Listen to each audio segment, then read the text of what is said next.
A very good morning to my dear children. Today, in our online class, we shall be doing another form of land transport. In yesterday's online class, we had completed road transport. Today, we shall be doing railway transport. Railway transport basically perform functions for the public.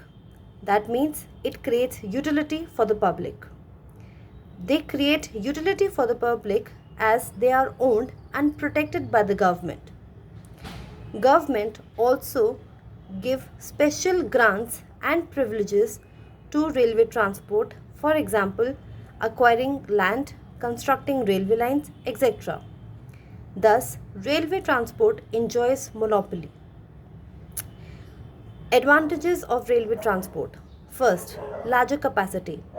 Railways can carry a much larger quantity of goods by adding more wagons.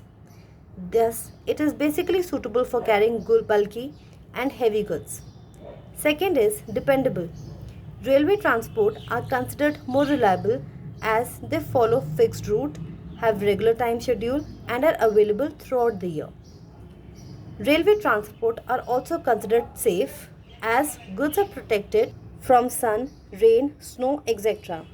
There are also fewer breakdowns and accidents in railway transport. Fourth is economical. Railway transport is cheaper means for carrying bulky goods in comparison to road transport, especially over long distances. Fifth is high speed. Train moves especially on laid tracks which are free from any obstruction. Hence, they are faster than motor vehicles. Sixth is public welfare. It means railway transport is the largest public sector undertaking. Indian Railways provide concessional rates in deserving cases. Defense personnel and public servants are given special privileges. Therefore, it basically is welfare oriented towards welfare of the public. Seventh is better organization. They are well organized as rates and time schedules are fixed. Last is fixed rates. Rates charged by railway transport are fixed and do not change frequently. Railway transport, however, suffers from few disadvantages. The first is huge capital outlay. That means huge capital investment is required. As railway tracks have to be laid down, railway stations need to be constructed, and railway wagons and other equipments have to be manufactured.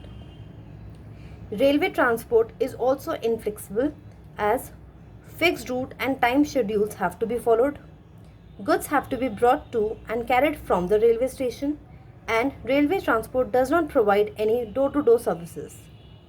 Third, it is expensive as maintenance and other operating costs are very high. Not just this, loading and unloading of goods involves extra expenditure and wastage. Fourth is delay. Lot of time is wasted in booking and delivery formalities.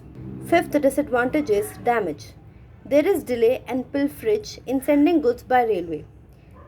Railway is not suitable for carrying perishable and fragile goods. Last is evils of monopoly. They tend to take the customers for granted and are often negligent about their needs. Not just this, lack of competition, bureaucracy, red tapeism and political interference also reduces efficiency in railway transport. Thank you.